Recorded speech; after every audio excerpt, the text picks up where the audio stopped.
This is it, right? The rock stool? Aye, lad. The Council of Valkyries. The Valkyries are of Valhalla, are they not? Glad to see you're paying attention, brother. You are correct. Valhalla, the great hall of the Einherjar, is their home within Asgard. But while there, they are subject to the scrutiny of the All-Father himself. And relations between the Valkyries and Odin were tense during my tenure as his advisor. Why? Well, that's an even longer story, lad. For now, why don't we look around for some clues?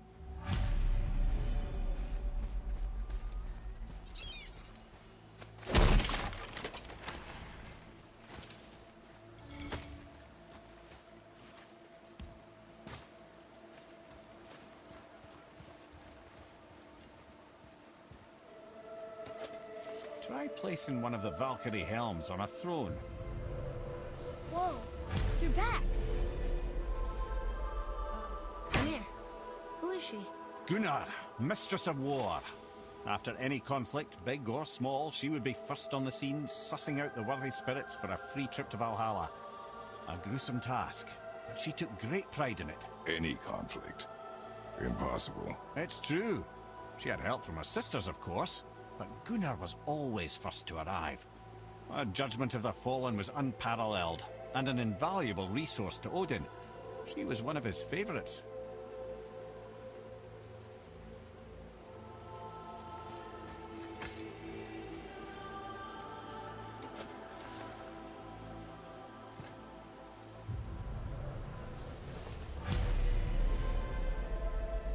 Ah, Gondul.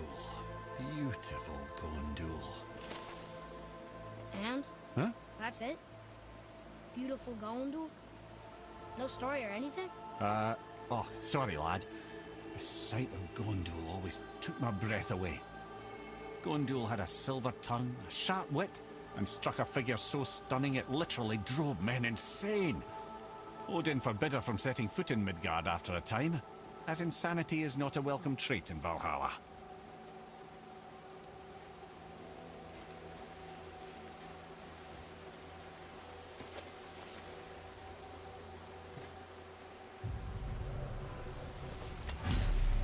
This is none other than Geirdriful, the Master of Arms in Valhalla, responsible for arming and training Odin's Einherjar.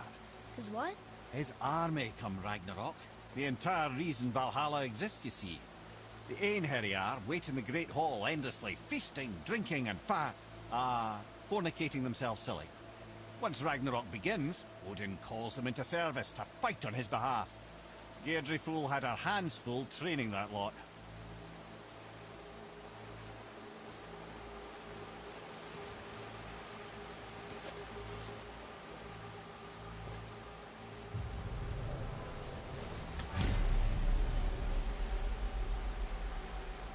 This, my friends, is Kara. Now, Valkyries are volatile by nature, but Kara, the lass is wild storm personified. A wild storm. Aye, calm and collected. Then the air would shift and the fury of her storm would unleash. It was beautiful in a way, assuming you could find proper shelter. Her tears would cleanse the blood-soaked battlefields.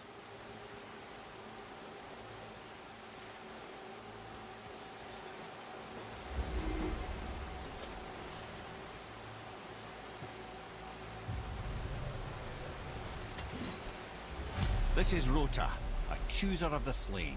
I thought all the Valkyrie did that. Not exactly, lad. Although that is what they're most famous for, and by far their greatest responsibility. You've seen what happens to the dead without the judgment of the Valkyries. Hellwalkers. That's right. Rota, Gunnar, Skuld. Without them to clean up the aftermath of battle, hell overflows with souls meant for Valhalla. A sorry state of affairs. Rota must be beside herself.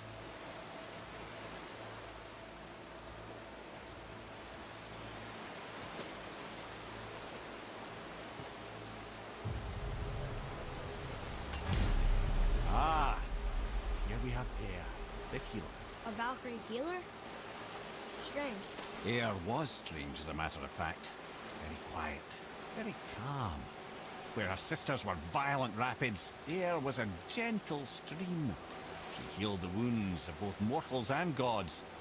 and even a certain all-knowing sage who once drank too much and fell off a mountain. Not my proudest moment.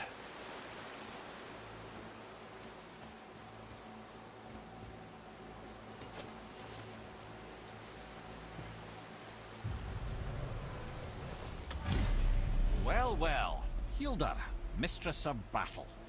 She and Odin got on quite well, actually. Her and the other Valkyries, not so much.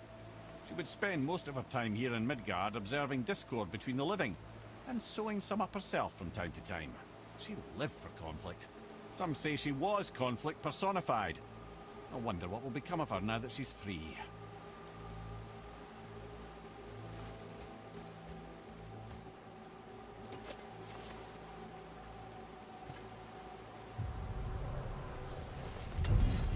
Olrun, once the daughter of a powerful chieftain. She fell defending him during a Reaver attack. Olrun was escorted to Valhalla, where she chose to devote her afterlife to the pursuit of knowledge above all else. Quite unusual behavior amongst the constant drinking and feasting of her fellow Valhallian denizens. How'd she end up a Valkyrie? Odin. He saw a kindred spirit in Olrun's single-minded pursuit of knowledge. He appointed her as the Valkyrie's resident historian.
Brother!